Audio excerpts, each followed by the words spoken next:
je relance ici et là aussi. MOOC, santé sexuelle, troisième. Bienvenue Tamara Adrian, merci de nous rejoindre autour de ce cycle de conférences sur la sexualité, spiritualité et droits humains. Tamara Adrian, vous êtes avocat, professeur de droit et également député au sein de votre pays au Venezuela. Vous êtes notamment spécialisé sur les questions des droits humains en lien avec la sexualité, la santé sexuelle et le genre. Vous allez nous parler aujourd'hui de la question des interdits en lien avec la sexualité vers une protection des droits humains comme un outil de lutte contre les violences sexuelles. Alors, pour démarrer sur cette notion de spiritualité, par rapport au sentiment religieux, la religion qui est née comme un lien entre les hommes et qui a tout d'abord été célébrée autour des esprits, des mythes, des processus initiatiques, la culture des ancêtres également, et puis petit à petit autour des temples qui centralisent cette religion et moralisent la vie sociale et politique.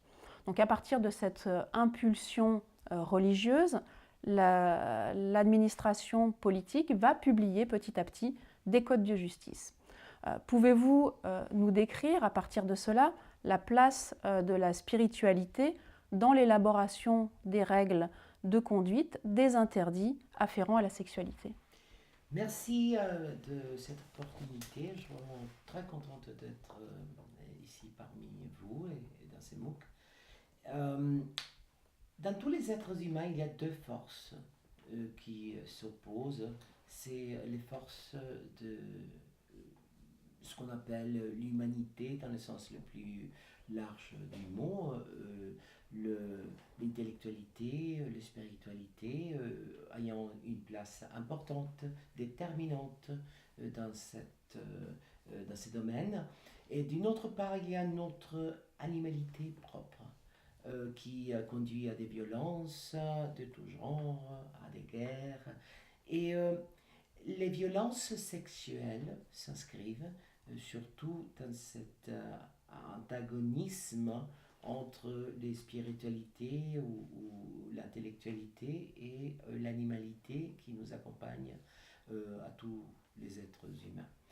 Alors, l'histoire montre que au moins 25 siècles de régulation de la sexualité et particulièrement de certaines violences ont échoué. Ont échoué parce qu'on n'a pas réussi à diminuer le nombre d'agressions, les viols, les agressions porteurs-femmes, les castrations qui étaient punitives à un moment donné à Rome, ou alors puis les castrati, qui était aussi une forme horrible de violence contre les enfants. Ça fait jusqu'à 150 ans. Ça toujours avait place particulièrement en Italie. Et les autres formes de violence qui ont à voir avec des rapports non consentis entre des personnes, mais aussi la régularisation de toutes ces formes de violence qui conduisaient à punir. À Rome, par exemple, il y avait des délits comme les viols qui, d'ailleurs, portaient non seulement des viols aux femmes mais aux hommes. Et c'était une forme de violence qui était interdite, qui était punie et qui était punie par le déterrement. Et tout au long de ce temps-là, lorsqu'on arrivait par exemple à la fin de l'Empire romain, c'est là que l'instauration de la religion catholique comme la religion d'État pour Rome, et puis avec les Moyen-Âge, c'était la religion catholique, parce que pas la seule, bien sûr, c'est la religion musulmane, c'est la religion juive, qui prennent la place de déterminer avec qui, quand, de quelle manière, dans quelle position on peut avoir sexe et avec qui on ne peut pas et comment on ne peut pas. Et on ne peut pas, par exemple, avoir un sexe violent d'après les religions. Mais comme je disais au début, en fait, 25 siècles de régulation, soit pénale, soit religieuse, n'ont pas réussi à diminuer le nombre d'agressions, le nombre de violences contre les personnes. Donc, si je comprends bien, cette spiritualité où les religions apparaissent dans un premier temps comme un régulateur des comportements entre les humains, mais j'ai tout de même l'impression que cette régulation, surtout à l'origine, était quand même, on va dire, au bénéfice de l'homme plutôt que de la femme. Est-ce que vous pouvez nous expliquer un petit peu cela? Certainement, oui. Les religions, surtout la religion catholique à un moment donné, mais aussi la religion musulmane, le Coran, ou la religion juive, les trois grandes religions monothéistes, sont particulièrement paternales et patriarcales. Dans le sens que le patriarque et le père, ce sont les figures centrales de la du religion. pouvoir, et que toute la régulation cherche à protéger l'homme. Mais si l'on voit l'histoire, par exemple, à Rome, il y avait aussi des régulations avant l'instauration de l'Église catholique comme Église d'État. Il y avait aussi des régulations qui avaient à voir beaucoup avec la volonté expansionniste de, de faire croître la population. Et c'est pour ça, par exemple, qu'à Rome, pendant une certaine période, les célibataires étaient interdits. Le célibataire, en général, était interdit et les personnes étaient obligées de se marier. Mais en même temps, les femmes, et c'était seulement les femmes, ne pouvaient pas avoir de relations avec d'autres personnes sous peine d'être punies par le délit d'adultère. Mais ça ne concernait que les femmes. Voilà. Mais lorsqu'on arrive au Moyen-Âge, du fait bien sûr de la chute de l'Empire romain, on trouve cette régulation qui parfois dans le haut Moyen-Âge a eu à voir aussi avec les interdictions qui étaient propres à l'application des règles de l'Inquisition, mais qui visaient d'une manière directe à protéger les hommes contre cette action infamante des femmes. Tout à fait. Donc, je vois que la religion protège le chef de la famille, donc l'homme, le chef de la famille, sur un fondement, on va dire, du patriarcat, mais également, petit à petit aussi, protéger sa famille, protéger son épouse contre le viol, protéger le mari contre l'adultère, mais aussi protéger les enfants contre l'inceste.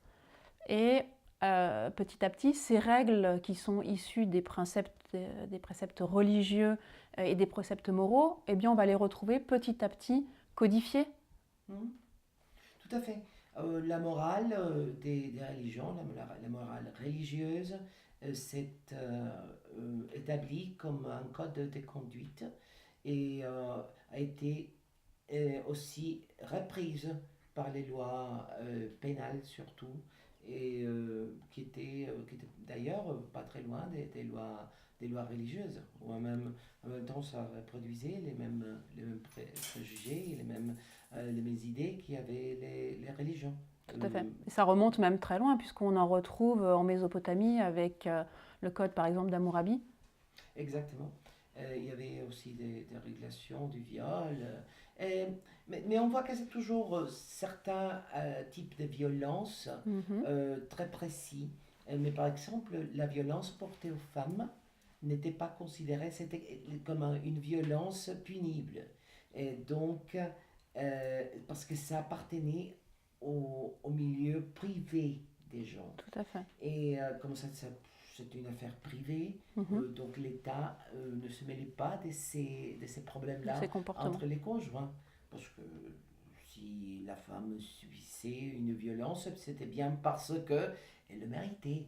C'était l'idée qui était derrière toute cette protection à l'homme. Voilà. Alors, Protection de l'homme et protection de sa famille, mais pas protection des individus en tant que tels. Donc on commence à édicter un certain nombre d'interdits sexuels qui vont créer finalement des règles pénales qui vont aboutir sur de la pénalisation effectivement d'un certain nombre de comportements sexuels.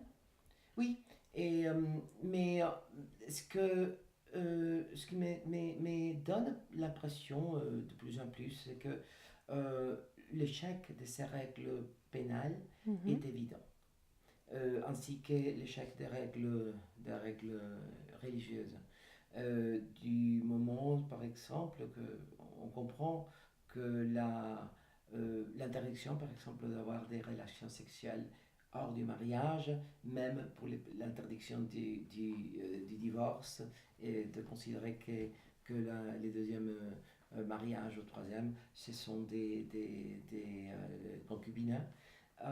Pour les églises, par exemple l'Église catholique, on arrive à cette idée de ce que il y a une séparation à un moment donné, ça commence au 19e siècle, une séparation de plus en plus profonde entre les règles religieuses qui demeurent pour l'essentiel les mêmes qui étaient au 8e, 9e siècle après Jésus-Christ, et les règles civiles et pénales.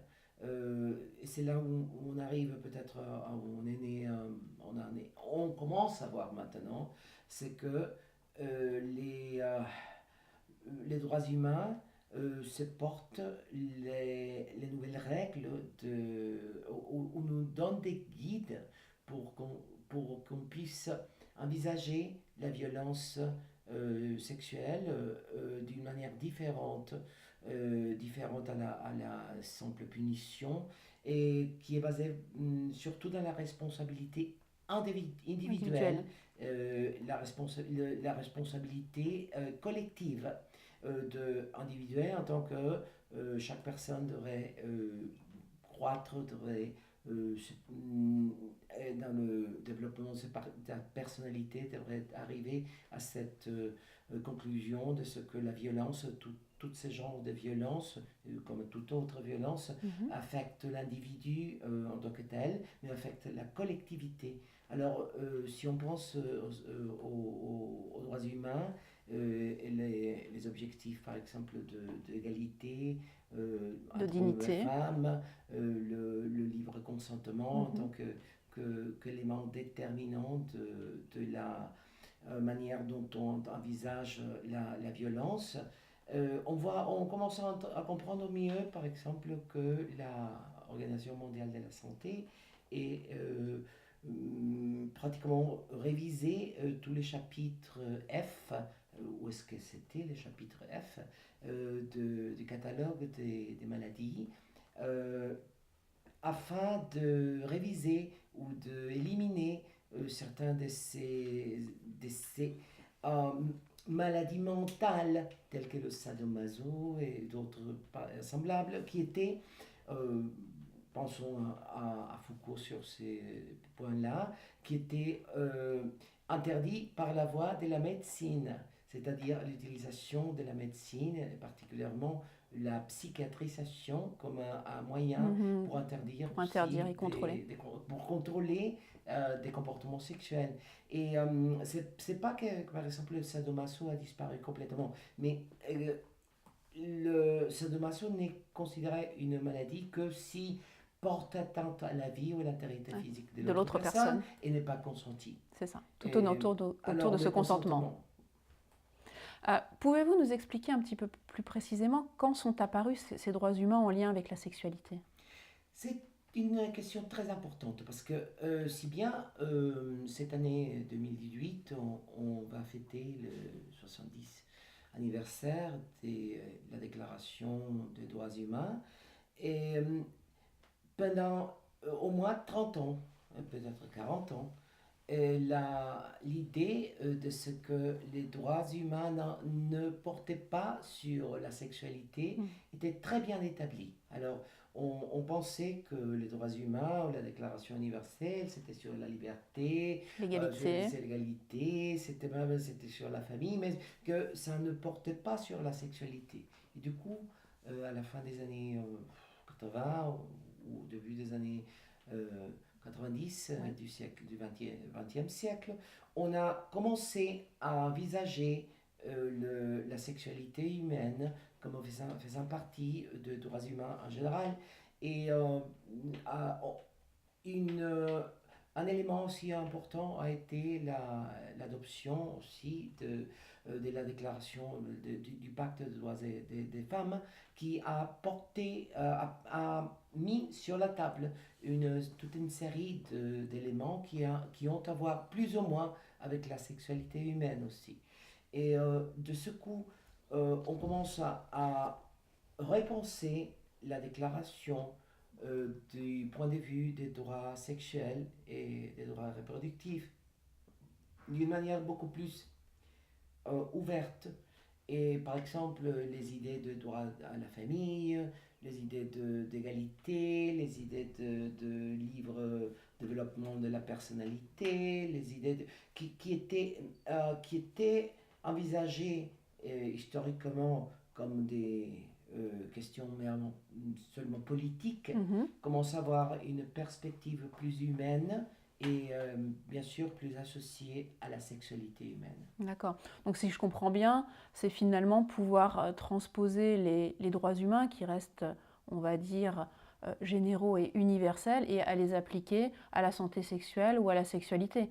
Par exemple, si on parle de consentement, de droit au mariage, bah, ça permet par exemple de protéger les enfants contre les mariages précoces, de protéger les femmes ou les enfants contre contre les violences sexuelles Ou protéger notamment. par exemple les femmes ou même les hommes contre les mutilations Tout à fait. génitales. Parce que si les droits humains sont universels et d'interprétation progressive, Mhm. il faut là, par exemple, pendant longtemps, certains pays disaient bon, on peut faire ceci ou cela ici dans notre pays Mhm. parce que ça fait partie de notre culture Ou de notre ou religion. de notre religion. Alors que euh, tout à coup, on a commencé à leur dire non, écoutez, par exemple, concernant la mutilation, de l'excision du clitoris d'une manière régulière dans Mhm. certains pays africains, on leur a dit, écoutez, les valeurs, ce que vous appelez les valeurs traditionnelles, ça n'a rien à voir avec les droits humains dans votre cas, et c'est interdit. Donc on doit faire prévaloir les droits humains sur les principes culturels ou religieux qui ne respecteraient pas finalement les droits humains. Exactement, ça c'est le grand tournant qui s'est Mhm. produit à la fin des années 90. Et on commence à voir dans les décisions par exemple, euh, de la Cour européenne des droits de l'homme ou alors du tribunal, de certains tribunaux de justice, des cours constitutionnels, on commence à voir comment les langages changent. Donc on a à voir avec des choses qui étaient auparavant considérées comme naturelles. Parce que c'est terrible à dire, mais un certain nombre de violences étaient considérées absolument naturelles. Par exemple, tu parlais auparavant du mariage forcé des Mhm. filles. Précoce, C'était forcée. considéré naturel parce que, bon, c'est notre culture qui conduit à ceci ou à cela. Alors, maintenant, on comprend très bien que ces mariages forcés sont complètement contre les droits humains. Mhm. Alors, on commence à les interdire beaucoup plus, euh, beaucoup plus ouvertement, et on commence à dire aux pays qui maintiennent ce genre de pratiques qu'elles sont contraires aux droits humains. D'accord. Donc c'est un petit peu aussi ce dont on parle quand on parle des droits sexuels. Finalement, ce sont les droits humains appliqués à la sexualité. Donc ce n'est pas une nouvelle catégorie de droits, mais c'est la même chose. C'est les droits humains qu'on applique à la sexualité, qu'on appelle les droits sexuels. Et donc, comment on peut mobiliser ces droits sexuels pour lutter justement contre les violences que tu viens de décrire? L'éducation, je crois que c'est la clé. L'éducation sur la sexualité, l'éducation sur les droits humains en général, Sur les valeurs humanistes. sur les valeurs humanistes. Ça devrait nous aider à changer, surtout les nouvelles générations, sur ce qui doit ou doit pas avoir lieu dans les relations humaines, les relations sexuelles entre des personnes consensuées d'une façon libre, consciente. Et je crois que les nouvelles générations commencent à agir d'une manière différente dans beaucoup de pays. Elles sont plus ouvertes, plus tolérantes. Et je crois penses bien qu'il y a une tolérance de plus en plus importante, non seulement vers les groupes qui étaient considérés comme des groupes marginalisés. Oui, ou des les minorités personnes, sexuelles, voilà, les marginalisées. minorités sexuelles, Mhm. les personnes, par exemple, engagées dans le travail sexuel. Et tout ça, ça commence je crois, à changer petit à petit. Et du coup, on peut envisager un futur plus lumineux, un futur plus juste, et surtout un futur qui donne la place à une régulation volontaire des sexualités, et qui ne porte pas atteinte aux personnes seulement à cause des agissements consentis, mais de ceux qui pourraient porter atteinte à l'intégrité physique qui n'ont pas été consentis. Très bien. Donc finalement, il faut qu'on arrive à créer de nouveaux outils, des nouveaux outils éducatifs pour permettre des relations entre les individus plus respectueuses des différences, mais également plus respectueuses de l'intégrité de chacun et dans le but de faire diminuer ces violences sexuelles. Exactement. Comme je disais au début, je crois qu'on peut faire, on a fait le tour. Je disais au début que 25 siècles de régulation punitive n'ont pas abouti à réduire des violences sexuelles, et que le but de l'éducation sur la sexualité, ça devrait être de donner une autre perspective basée dans les droits humains, pour que ça puisse diminuer effectivement d'une manière consciente, d'une manière libre, les violences sexuelles. Très bien, Tamara. Je te remercie pour ces propos très intéressants sur le lien entre spiritualité, sexualité et droits humains. Parfait, coupé. Génial. Ah, bah, au moins.